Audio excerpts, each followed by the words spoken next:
Hello दोस्तों।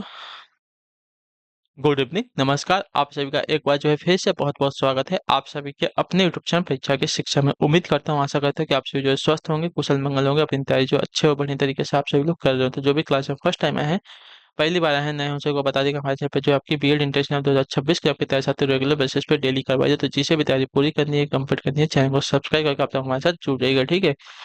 Class का समय देखिए, जीके जीएस की जो क्लासेस सुबह 10 बजे डेली देखने को मिलती है। रीजनिंग की जो क्लासेस दोपहर को 1 बजे देखने को मिलती है। हिंदी की जो क्लासेस शाम को 7 बजे आप सभी को देखने को मिलती है। इसी टाइम पर आप सभी को क्लास से जुड़ना है, तैयारी को पूरा कंप्लीट करना है, ठीक है।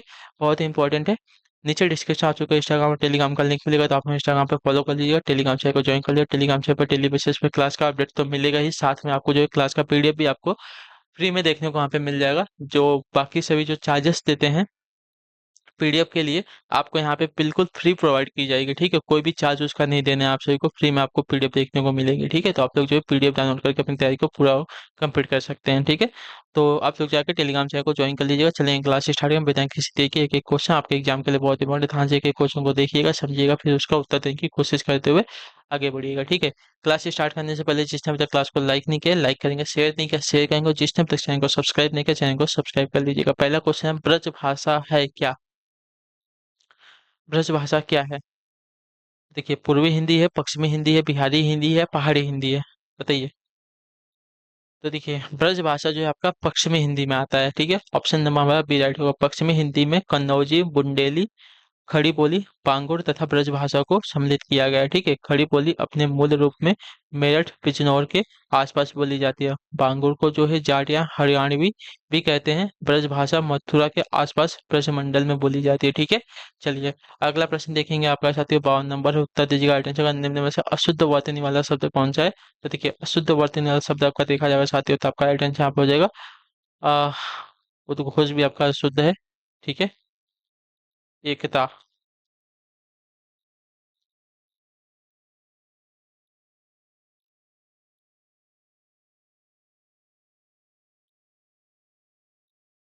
अच्छा, एक मिनट।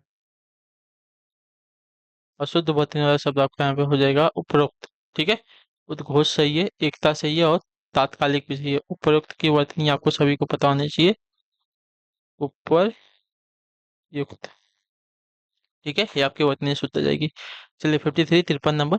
निम्न प्रश्न में अशुद्ध शब्द पहचानिए, ठीक है। अशुद्ध शब्द हमें यहाँ पे पहचानना है। तो अशुद्ध शब्द देखिए, उज्ज्वल। उज्ज्वल की वर्तनी उज्ज्वल होती है, ठीक है। उज्ज्वल। ऑप्शन नंबर हमारा ए वाला जो दिया गया, इसकी वर्तनी आपकी अशुद्ध है। भावुकता की वतनी शुद्ध है, सूची की वतनी शुद्ध है, आपकी साहित्यिक वतनी भी आपकी शुद्ध दी गई है। चलिए, अगला प्रश्न है आपका 54 नंबर प्रश्न। 54 नंबर है। निम्न प्रश्न में एक आपका निम्न प्रश्न में से अशुद्ध को पहचानिए, ठीक है। अशुद्ध को पहचानना है। अशुद्ध आपका अंतरात्मा जो दिया गया है, अंतरात्मा दिया गया है, अंतरात्मा। अंतरात्मा नहीं होता है, अंतरात्मा होती है, ठीक है। क्या होती है? अंतरात्मा, ठीक है। अंतरात्मा, ये वतनी आपकी शुद्ध हो जाएगी। उपलक्ष्य आपकी शुद्ध दी गई, कार्यक्रम की वतनी, आवश्यकता की वतनी शुद्ध दी गई। चलिए, अगला आपका 55 55 नंबर। किस क्रमांक में अंतरस्थ व्यंजन है? किस क्रमांक में आपके अंतरस्थ व्यंजन है? तो य र ल व अंतरस्थ व्यंजन होता है, ठीक है। य र ल व, ये हमारे चार अंतरस्थ व्यंजन की श्रेणी में आते हैं, इतना याद रखिएगा, ठीक है। चलिए, अब आते हैं आपका अगला प्रश्न है 56। व का व्यंजन है, व व्यंजन है, कैसा व्यंजन है बताइए। व कैसा व्यंजन है? तो मैंने अभी बताया था, य र ल व आपके अंतःस्थ व्यंजन की श्रेणी में आ जाएंगे, ठीक है। तो ऑप्शन नंबर हमारा सी राइट हो जाएगा। क्लियर सही को। इनके उच्चारण में जीभ, तालु, दांत और ओठ परस्पर क्या होते हैं? सभी स्पर्श करते हैं, ठीक है। याद रखिए, य र ल व। देहात शब्द का विशेषण रूप क्या होगा? तो देहात का विशेषण रूप आपका देहाती होता है, ठीक है। याद रखिएगा, देहाती। ऑप्शन नंबर हमारा ए राइट हो जाएगा, ठीक है। देहात का विशेषण आपका देहाती हो जाएगा, ठीक। क्लियर। अगला प्रश्न 58 58 नंबर। छोटा शब्द का भावचक संज्ञा रूप क्या हो जाएगा? तो छोटा शब्द का भावचक संज्ञा रूप अगर देखा जाएगा, आपका हो जाएगा साथी यहाँ पे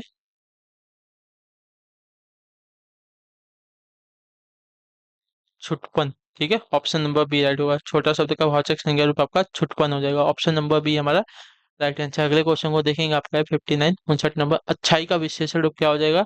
तो अच्छाई का विशेषण रूप आपका हो जाएगा साथियों यहाँ पे अच्छा। ठीक है, विशेषण रूप ना अच्छाई का अच्छा हो जाएगा विशेषण रूप। ठीक, क्लियर को अच्छाई भावचक संज्ञा है जो अच्छा शब्द से बनी है। अच्छा शब्द आपका गुणवाचक विशेषण हो जाएगा यहाँ पे। ठीक है, चलिए 60 नंबर। उस ग्रंथ में 500 पृष्ठ हैं, इस वाक्य में उस शब्द क्या है बताइए? उस ग्रंथ में 500 पृष्ठ है, तो जो उस दिया गया है आपका क्या है? गुणवाचक विशेषण है, परिमाणवाचक विशेषण है, संकेतवाचक विशेषण है या व्यक्तिवाचक विशेषण है? तो आपका हो जाएगा संकेतवाचक विशेषण है। उसकी ओर क्या कर रहा है? उस संकेत कर रहा है ना। तो जो विशेषण संज्ञा शब्द, जो विशेषण शब्द संज्ञा या विशेषण क्या दिया है? जो विशेषण शब्द संज्ञा या सर्वनाम शब्दों की ओर संकेत करते हैं, वे आपके संकेतवाचक विशेषण कहलाते हैं। ठीक है, अगला प्रश्न है आपका है 61 नंबर। श्याम धीरे धीरे चलता है, धीरे धीरे शब्द क्या है? तो श्याम धीरे धीरे चलता है, तो धीरे धीरे आपका हो जाएगा तो क्रिया विशेषण हो जाएगा। ऑप्शन नंबर हमारा जो दिया गया है बी वाला विकल्प आपका राइट आंसर होगा। ठीक है, चलिए श्याम धीरे धीरे चलता है, तो धीरे धीरे हमारा क्रिया विशेषण हो जाएगा। अगला प्रश्न देखेंगे, आपका है 62 नंबर। कला का अंतिम और सर्वोच्च ध्येय सौंदर्य है, वाक्य में कितने विशेषण है? कला, कला आपका गुणवाचक विशेषण हो जाएगा। ठीक है,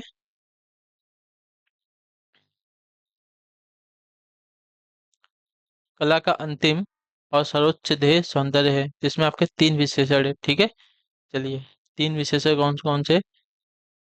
कला दिया गया है, काला नहीं दिया गया है। एक तो अंतिम है, सर्वोच्च है, और आपका एक हो जाएगा साथियों थे। ठीक है, ये हमारे तीन विशेषण है यहाँ पे। ठीक है, तो आपका ऑप्शन नंबर जो डी दिया गया आपका राइट आंसर। कला का अंतिम और सर्वोच्च ध्येय क्या है? सौंदर्य। वाक्य में हमारे तीन विशेषण दिए गए हैं। ठीक है, कौन सा शब्द संज्ञा से बना हुआ विशेषण नहीं? बताइए कौन सा शब्द संज्ञा से बना हुआ विशेषण नहीं है? भयंकर, शुभंकर, रुचिकर, लाभकर। तो शुभंकर। ठीक है, शुभंकर आपका व्यक्तिवाचक संज्ञा है। व्यक्तिवाचक संज्ञा से विशेषण शब्द नहीं बनाए जाते, ये बात याद रखिए। ठीक है, व्यक्तिवाचक संज्ञा से हमारे विशेषण शब्द नहीं बनाए जाते हैं। ठीक, 64 नंबर। कौन सा शब्द संज्ञा से बना हुआ विशेषण नहीं है? ठीक है, फेनिल, धूमिल, लौकिक, प्राथमिक। तो आपका राइट आंसर होगा धूमिल हो जाएगा। ऑप्शन नंबर बी राइट होगा। ठीक है, धूमिल धुएं के रंग का हो जाएगा। ठीक है, इसको बोलते हैं धुएं का रंग का। तो धूमिल का है हमारा एक विशेषण नहीं है, संज्ञा शब्द से बना हुआ विशेषण नहीं है। फेनिल, लौकिक और प्राथमिक हमारे संज्ञा से बने हुए विशेषण शब्द हैं। चलिए, और एक बार और मैंने आपको व्यक्तिवाचक संज्ञा से कोई भी विशेषण नहीं बनता, इतना याद रखिएगा। ठीक है, किसी वाक्य में किस वाक्य में आपका अपादान कारक है? तो अपादान कारक कहाँ होता है? जहाँ कहीं भी अलगाव की भावना प्रकट होती है, आपका अपादान कारक होता है। ठीक है, चाकू से फल काटो, हिमालय से गंगा निकलती है। हिमालय से गंगा क्या हो रही है यहाँ पे? देखिए से की विभक्ति भी है, लोप भी है यहाँ पे, तो गंगा निकलती है, यानी कि हिमालय से गंगा क्या हो रही है? अलग हो रही है। तो यहाँ पे क्या हो जाएगा साथियों? अपादान कारक हो जाएगा। क्लियर सभी को?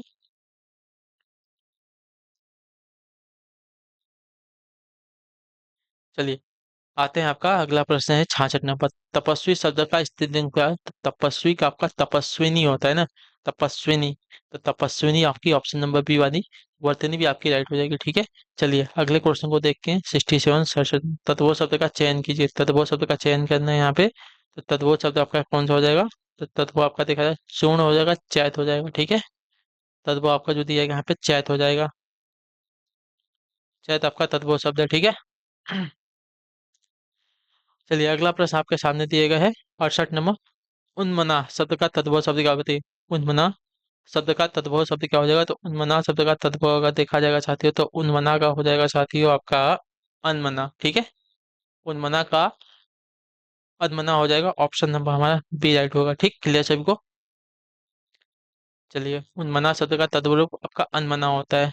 अगला प्रश्न देखेंगे, आपका 69 नंबर। नीचे दिए गए अनंगार्थिक शब्दों को एक अर्थ के साथ लिखा है, उसका दूसरा अर्थ बताइए। जड़ का स्तब्ध दिया गया है, दूसरा क्या हो जाएगा? तो जड़ को देखिए मूर्ख भी बोलते हैं, जड़ बुद्धि। जड़ बुद्धि यानी कि मूर्ख बोला जाता है उसको। ठीक है, याद रखिएगा, मूर्ख आपका सही हो जाएगा। ठीक है, चलिए अगला प्रश्न है आपका 70 नंबर। असुरक्षित शब्द में कौन सा उपसर्ग असुरक्षित। तो उपसर्ग क्या होता है? उपशब्द जो है किसी भी शब्दांश के प्रारंभ में लगकर जो है शब्द का अर्थ बदलने का कार्य करते हैं, ठीक है। तो यहाँ पे आपका अ धन सु, दो आपके क्या लगे हैं? उपसर्ग लगे हैं, ठीक है। अ धन सु आपके दो उपसर्ग यहाँ पे लगे हुए हैं, तो असुरक्षित शब्द बना हुआ है, ठीक है।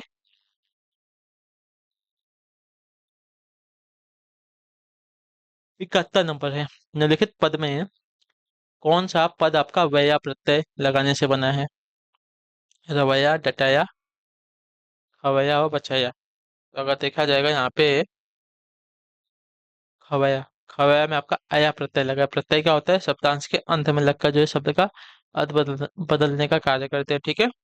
तो खवैया शब्द में वया प्रत्यय लगाने से बना है, ठीक है। वया आपका कृतवाचक कृदंत प्रत्यय है, ठीक है। जिन कृदंत शब्दों से क्रिया के करने वाले का बोध हो उन्हें आपका कृतवाचक कृदंत कहते हैं, ठीक है। चलिए, अगला प्रश्न आपका 72 नंबर है। उत्तर देंगे, व्यंजन संधि का उदाहरण नहीं है, कौन सा बताइए? व्यंजन संधि का उदाहरण इसमें से कौन सा उदाहरण? उत्तधन चारणम, उच्चारणम व्यंजन संधि है। रामस धन टीकते, राम टीकते, रामस धन टीकते, रामस टीकते हो जाएगा। ये भी आपका जो है व्यंजन संधि हो जाएगा, ठीक है। गंगा धन उद्गम, यहाँ पे देखिए आ आ रहा है और उ आ रहा है, तो आपका व्यंजन संधि ने स्वर संधि में आएगा, ठीक है। गंगा, आ धन उ आ रहा है, ठीक है। गंगोदकम, तो आपका ये गुड़ संधि हो जाएगी, ठीक है। गुड़ स्वर संधि हो जाएगी। सतधन चित सच्चित हो जाएगा व्यंजन संधि। अगला प्रश्न आपका 73। संख्यागमन का संधि विच्छेद क्या होगा? तो संख्यागमन का संख्या धन आगमन हो जाएगा ना, सखी धन आगमन, ठीक है। संख्यागमन का संधि विच्छेद सखी धन आगमन हो जाएगा, ऑप्शन नंबर ए राइट हो जाएगा। चलिए, 74 नंबर है। नवोड़ा का संधि विच्छेद क्या होगा? नओड़ा, तो नवोड़ा का संधि विच्छेद आपका नव धन उड़ा हो जाएगा, नवोड़ा, ठीक है। ऑप्शन नंबर हमारा ए जो दिया गया साथी आपका सही उत्तर है, नवोड़ा, ठीक है। नओड़ा का नव धन उड़ा। इसमें व्यंजन इसमें संधि कौन सी है? तो इसमें आपका भी, इसमें अभी आपकी गुण संधि लगी है, ठीक है। चलिए, अ और उ मिलकर ओ में परिवर्तित हो रहे हैं यहाँ पे, तो गुण संधि लगी है। 75 नंबर, यदि अ या आ के बाद ई या बड़ी ई आए तो दोनों मिलकर ए हो जाते, यह स्वर संधि कहलाती है, कौन सी? तो आपकी स्वर संधि कहलाएगी गुण स्वर संधि, ठीक है। मैंने वही आपको बताया, आपकी गुण स्वर संधि कहलाएगी, ठीक है। तो ऑप्शन नंबर आपका जो सी दिया गया आपका राइट आंसर होगा। चलिए, इसी के साथ जो आपकी क्लास है आज की यहीं पे पूरी होती है, कंप्लीट होती है। उम्मीद करता हूँ आपको क्लास जो अच्छी लगी है, पसंद है, तो अपना जो फीडबैक है क्लास का नीचे कमेंट में दीजिए। क्लास अच्छी लगी तो क्लास को लाइक कीजिएगा, चैनल पर पहली बार तो चैनल को सब्सक्राइब कर लीजिएगा। हम आपसे मिलेंगे आपकी अगली क्लास में, तब तक के लिए टाटा बाय बाय, जय हिंद जय भारत। आप सभी का क्लास से जुड़ने के लिए बहुत बहुत ही धन्यवाद साथियों।